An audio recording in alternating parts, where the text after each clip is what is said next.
All right, if you've made it this far in our journey through new technology, this is number 4. This is Google Tour Creator.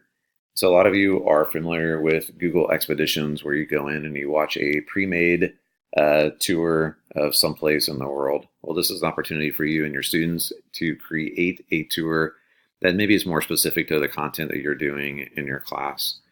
And so for us to create a tour, first of all, here's the web address at the top, vr.google.com. It'll bring up this website. We will click on Get Started.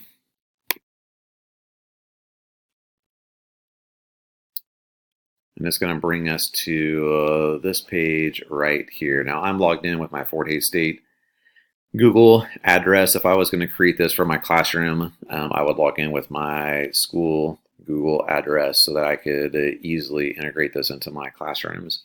We're going to create a tour. We can do one of two things. We can either click on New Tour, or we can use templates that are already created. And so if we click on the New Tour, we are literally starting from scratch. We can put a cover photo in here, give it a title, put our own description in here. You can use things from Google Earth, Google Street Images. You can bring in YouTube videos. You can do all kinds of things in here to create your virtual tour. If we go back a page, though, there's also a tab here for templates. And so we could find a template that we wanted to use of a place or a learning journey that we'd want to incorporate into our classroom. And so just for fun, there's this goofy looking dinosaur that I hope it still is not alive. And so we will click on that.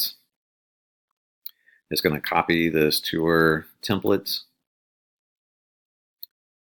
All right, so here we see this guy. You may have seen him on ESPN recently and all the horse racing little things, but here he is in this little geo tour as well. And so here we already have a pre-made template. We can change the title if we so choose. We can change the description.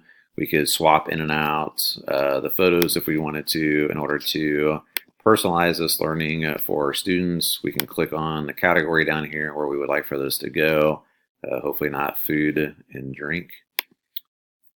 So then you go through and you create this timeline, you save it, and then you can upload it into your learning management system for students to experience on their own and explore. You'd probably want to partner this with some kind of supplemental activity, something they're trying to follow along with or trying to get from this. So it's not just clicking through pictures and doing some reading.